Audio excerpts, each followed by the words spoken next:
인간 역사에서 물고기 꼬리를 가진 인간형 생물에 대한 최초의 언급은 기원전 5000년경으로 바빌론 신화에 등장하는 에아 신입니다. 그는 사람과 물고기의 형태가 합쳐진 것으로 묘사되었습니다.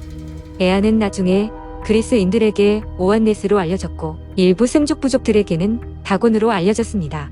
2012년 미국의 동물 전문 방송국 애니멀 플래닛은 이집트 동굴 속에서 발견된 꼬리가 달린 바다 생물과 싸우는 인간을 묘사한 고대인들의 그림을 보여주면서 이너의 존재를 유추했습니다. 그림이 발견된 동굴은 약 3만 년 전에 고대인들이 갯벌을 바라보며 밀물과 썰물을 확인하는 데 사용되었습니다. 수영동굴이라고 불리는 이 동굴은 이집트 사막에 실제로 존재하지만 이너와 인간이 전투를 벌이는 동굴 그림은 애니멀 플래닛이 CG로 합성한 것이며 실제 그림이 아닙니다. 이것은 애니멀 플래닛이 제작한 상황극의 일부입니다. 실제 고대의 인어 그림으로 믿어지는 것들은 남아프리카 카루의 동굴과 바위에 그려져 있고 통칭 생 로가트라고 불리는 수많은 그림들의 일부입니다.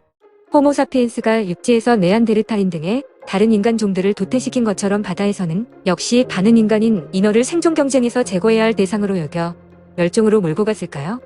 아니면 그들이 호전적인 우리 인간을 피해 깊은 바다에 숨도록 했을까요? 유전공학의 달인이었던 아누나키들은 지구에 처음 도착했을 당시에 인간을 먼저 만들지 않았습니다. 이들은 지구라는 타행성에서 자신들의 입지를 다지고 노예로 부릴 수 있는 여러 하이브리드 생물들을 먼저 만들어냈습니다. 이때 만들어진 생물들은 지구의 다양한 인간 문명의 신화 속에 등장하게 됩니다. 아누나키들은 지구에 도착한 초기에 바닷물에서 금을 추출하기 시작했고 이런 작업과 관리에 필요한 신체와 지능을 가진 생물의 필요성을 느끼고 자신들의 유전공학을 이용해 반인반물고기의 생물을 창조했을 것입니다. 이쯤 되면 마치 개가 짖는 것처럼 들릴 수도 있지만 현재 지구의 여러 지하실험실에서 급진적인 과학자들에 의해 벌어지는 하이브리드 생물종의 창조는 공공연한 비밀이며 우리 인간도 이런 것들을 만들고 있다는 것입니다.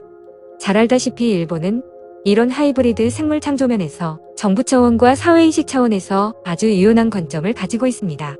고대로부터 현재까지 물고기의 꼬리를 가진 인간형 생물에 대한 많은 목격담이 있습니다.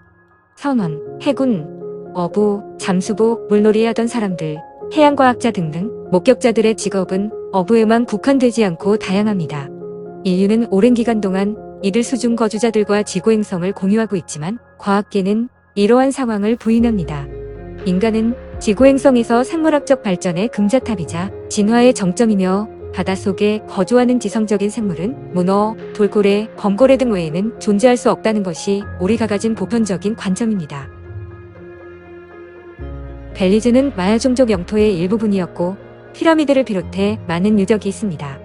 벨리즈의 마야 종족 전설에는 수중 휴머노이드의 존재와 기원전 1000년경에 마야족과 이들 사이에 벌어졌던 전쟁이 구전되고 있습니다. 당시 마야인들은 해안가와 바다에서 고기잡이와 해산물 채집이 오랜 세월 동안 전통적 그리고 암묵적으로 금지되어 있는 자신들의 전통을 버리고 바다를 지배하던 휴머노이드들과 대결을 시작했습니다. 수많은 사상자가 발생했지만 마야인들은 이들과의 싸움에서 승리하고 벨리즈의 해안과 바다를 완전히 통제할 수 있는 권리를 얻었습니다. 누군가는 이 사건을 여러 인간 문명에 등장하는 동화나 신화라고 하겠지만 이 지역에서 인어 출몰과 목격에 대한 보고는 원고대로 거슬러 올라가는 것만은 아닙니다. 중세시대의 스페인과 포르투갈의 선원, 그리고 18세기와 19세기의 후대에는 터키와 네덜란드 선원들이 이 환상적인 바다 생물에 대해 기록했습니다. 인어들은 벨리즈를 비롯해 그 위에 멕시코 유카탄 반도와 캐리브해를 끼고 있는 모든 국가의 원주민들에게 일상적으로 목격되었습니다. 여러 목격담에서 주목할 점은 거주 지역에 따라 얼굴 형태와 신체의 생김새가 다른 여러 종들이 있지만 인어는 크게 전통적 형태의 물고기 꼬리를 가진 종과 인간과 같은 두 다리의 지느러미가 있고 물갈퀴가 달린 발을 가진 두 가지 종으로 분류된다는 것입니다. 1962년 10월 쿠바 미사일 위기 당시의 구소련 선원과 해군은 사람과 거의 똑같이 생기고 의복을 갖추지 않은 남녀들이 아무런 장비도 없이 바닷속에서 마치 물고기처럼 재빨리 헤엄치고 잠수하는 것을 수차례 목격하고 상부에 보고했습니다. 1970년대 말과 1980년대에는 돌고래처럼 매끄러운 피부에 손가락과 발가락 사이에 물갈퀴가 있는 어린 소녀와 소년들이 캐리브해 지역 어부의 그물에 자주 걸려들었습니다. 그러나 많은 사람들은 이러한 수많은 목격담과 어부들의 근접 조우에도 불구하고 인어의 사진이나 실물이 포획되지 않았던 이유를 묻습니다. 여기에 대한 어부들의 대답은 의외로 매우 간단합니다. 이 수중 휴머노이드들은 힘도 무척 강할 뿐만 아니라 일종의 자연적 음파 무기를 가지고 있어서 이들이 격렬하고 날카롭게 소리를 치기 시작하면 주변의 모든 인간들은 신체 마비를 동반한 정신의 혼미 상태에 빠집니다. 어부들이 정신이 혼미한 상태에 있는 동안 인어들은 그물에서 빠져나와 깊은 바닷속으로 달아나 버렸습니다. 2006년에 벨리즈의 한 어부는 한 명의 여성 인어와 그녀의 어깨에 달라붙어 있는 어린아이 인어를 본 적이 있습니다. 이들은 어부를 잠깐 바라보다가 즉시 깊은 바다로 사라졌습니다. 벨리즈 해안 지역과 이웃 국가의 해안 지역 거주민들은 이것과 비슷한 목격담을 가지고 있습니다. 2011년에는 3명의 인어 사냥꾼들이 벨리즈 바다에 인어아이 1명을 잡으려고 시도했습니다. 이들은 거의 성공하는 듯했지만 5명의 남자 인어와 3명의 여자 인어가 아기 인어를 구하러 사냥꾼들이 탐배로 몰려왔습니다.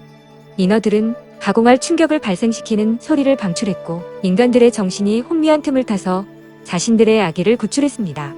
벨리즈 정부는 인어를 잡아오는 사람에게 위와 150만 달러를 지불하겠다고 약속했고 2018년까지 벨리즈 영해와 공해에서의 인어 사냥은 합법적으로 수행되었습니다.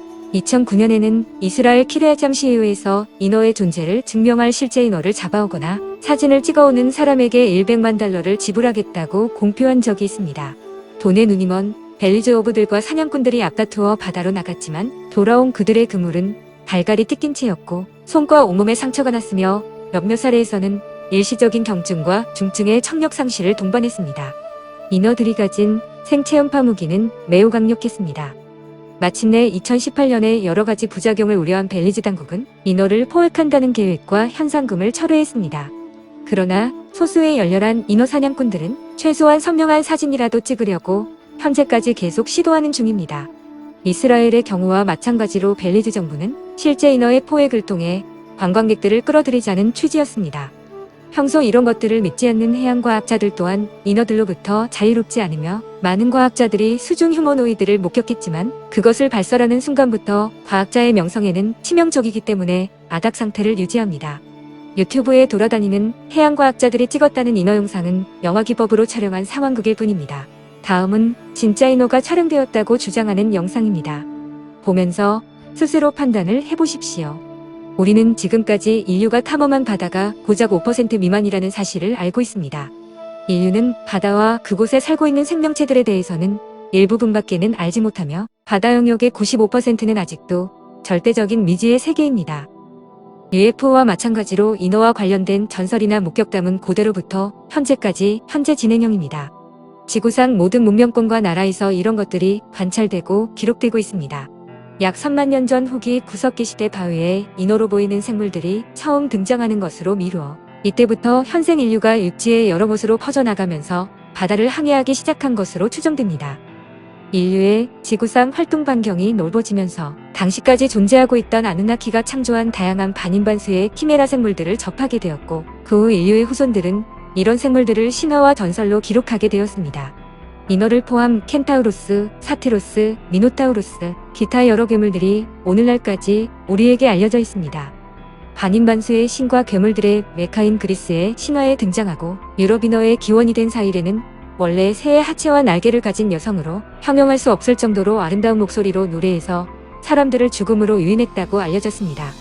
사이렌은 어느 날 뮤즈와의 노래 대결에서 패하고 깃털을 잃은 후에 더 이상 날 수 없게 되자 바다에 몸을 던졌고 인어로 변했습니다.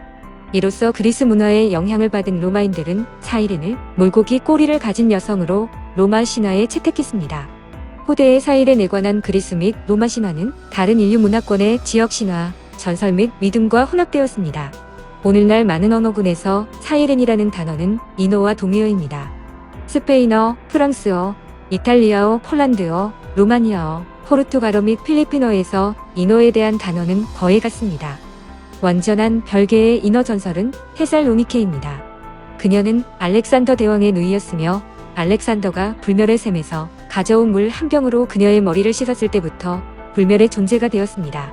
알렉산더가 죽자 테살로니케는 슬픔에 잠겨 바다에 뛰어들었지만 불사신이라 죽지 못하고 인어로 변신했습니다.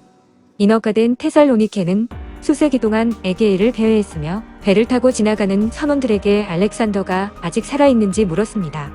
선원들이 그가 아직 살아있고 그의 왕국을 통치한다고 그녀를 안심시키면 그녀는 선원들을 놔주었지만 원하는 대답이 아닐 경우에는 선원들을 바다 밑바닥에 수장시켰습니다. 유럽 전역에는 바다가 아닌 민물에 사는 멜루신 또는 멜루시나라고 불리는 인어의 전설이 있습니다. 이 인어는 날개도 있고 물고기 꼬리 대신 뱀꼬리, 때로는 2개의 꼬리를 가지기도 합니다. 특히 룩셈부르크 시에는 963년에 룩셈부르크를 설립한 아흐덴의 백잡 지그프리드가 멜루신과 결혼했다는 전설이 전해져 옵니다. 멜루신은 일주일에 한 번 목욕을 하면서 인어로 변신했습니다. 그녀의 남편은 그녀가 목욕하는 동안 들여다보지 않겠다는 약속을 어겨 인어가 된 모습을 들키게 되자 남편을 떠났습니다. 프랑스의 전설에 따르면 멜루신은 푸아투의 왕자 레이몬드와 결혼했습니다. 이것이 바로 왕관을 쓴 인어를 보여주는 사파의 기원이며 스타벅스의 로고로 쓰이는 인어의 원본입니다. 멜루신의 이야기는 독일에 전해져 불멸이지만 영혼이었고 민물에 사는 요정인 운디네가 만들어졌습니다. 그녀는 인간과 결혼하여 아이를 낳음으로써 영혼을 얻을 수 있었습니다. 전설에 따르면 그녀는 아이를 낳고 영혼을 갖게 되면서 늙기 시작하자 인간 남편은 바람을 피우기 시작했는데 그녀는 마침내 남편을 저주하면서 물로 돌아갑니다.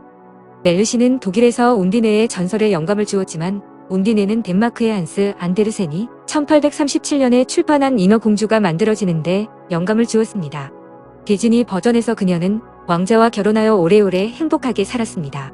그러나 안데르센의 원작에서는 왕자가 인간공주와 결혼하면서 인어공주는 바다거품으로 변했고 공기의 정령들은 인어공주를 가엾이 여겨 그들과 같은 정령으로 만들어 주었습니다. 한국의 검은도에도 하얀 피부와 긴 검은 머리를 가진 인어인 신지키에 대한 지역 전설이 있습니다. 주로 달빛이 밝은 저녁이나 이른 아침에 나타나 절벽에 돌을 던지거나 큰 소리를 내서 어부들에게 큰 파도와 태풍에 대해 경고해 주었다고 합니다. 인어 전설은 장기간의 바다 생활에 지친 선원들이 술김에 바다소나 듀공을 물고기 꼬리를 가진 매력적인 여성으로 착각했다는 설이 있습니다. 바다소는 물속에서 매우 우아해 보일 수가 없는 것이 이 동물의 무게는 1000파운드가 넘고 그들의 얼굴은 사람과 완전히 다릅니다. 무지한 대중들이 바다에서 온갖 것들을 체험하고 산전은 빼고 수전을 겪은 노련한 선원들을 얼마나 우습게 봤으면 이런 거대 동물을 인어로 착각했다고 매도했겠습니까? 그럼에도 불구하고 세종의 바다소와 한종의 듀공이 인어의 기원에 대한 술에 취해 외로운 선원 이론을 기리기 위해 인어의 동물목을 형성하고 있습니다. 일부 진화론자들은 수생일먼 이론으로 인어의 존재를 설명합니다. 바다나 민물에서 수생동식물을 먹고 살던 수생영장류의 한 무리가 인어로 진화했고 다른 무리는 현대인으로 진화했다고 주장했지만 이것에 대한 과학적 증거는 육지의 진화론처럼 끼워 맞출 화석조차도 없습니다. 인어의 진정한 기원은 무엇일까요? 여기에 대해 어린아이들은 가장 명료한 대답을 가지고 있습니다. 세상에는 공룡도 있었고 코끼리, 기린, 고래가 있는 것처럼 인어도 있습니다. 그리고 앞서 언급된 것처럼 지구의 고대 시기에 인어 종족들은 육지의 인류에게 전쟁에서 패했고 더 이상의 마찰을 피해 우리 인류와 거리를 두는 것일 수 있습니다.